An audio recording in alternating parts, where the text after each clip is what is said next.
War by Sun Tzu, translated by Lionel Giles. Part 3. Attack by Stratagem. Sun Tzu said, "In the practical art of war, the best thing of all is to take the enemy's country whole and intact. To shatter and destroy it is not so good.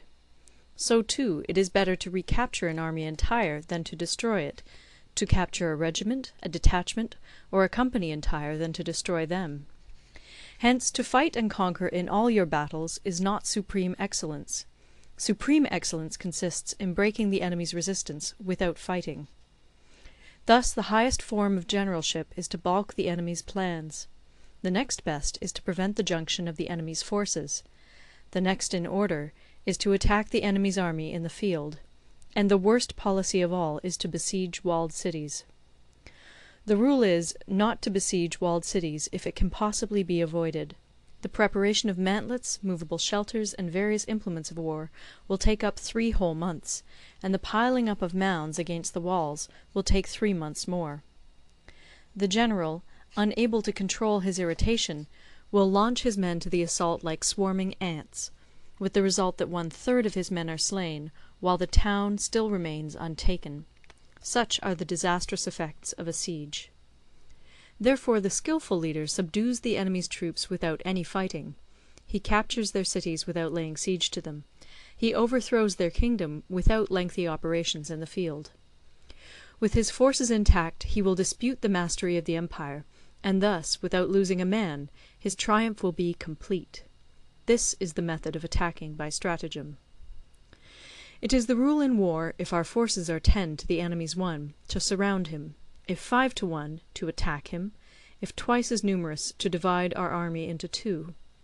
If equally matched, we can offer battle; if slightly inferior in numbers, we can avoid the enemy; if quite unequal in every way, we can flee from him.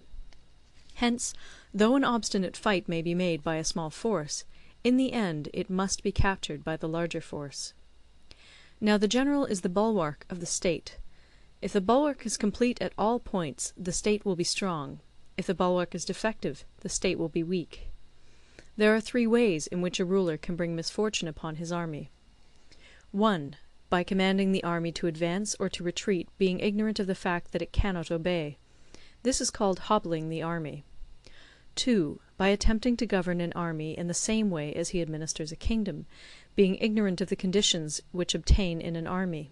This causes restlessness in the soldiers' minds. 3. By employing the officers of his army without discrimination through ignorance of the military principle of adaptation to circumstances.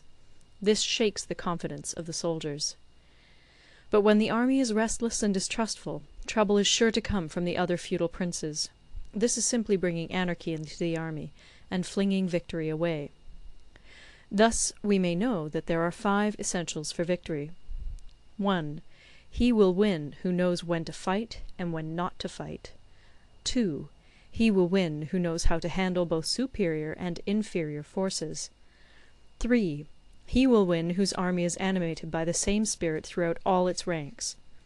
4. He will win who, prepared himself, waits to take the enemy unprepared. 5. He will win who has military capacity and is not interfered with by the sovereign. Hence the saying, if you know the enemy and know yourself, you need not fear the result of 100 battles. If you know yourself, but not the enemy, for every victory gained you will also suffer a defeat.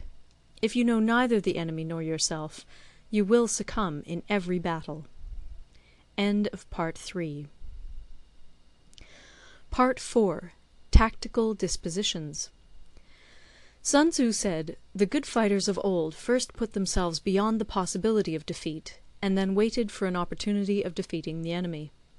To secure ourselves against defeat lies in our own hands, but the opportunity of defeating the enemy is provided by the enemy himself.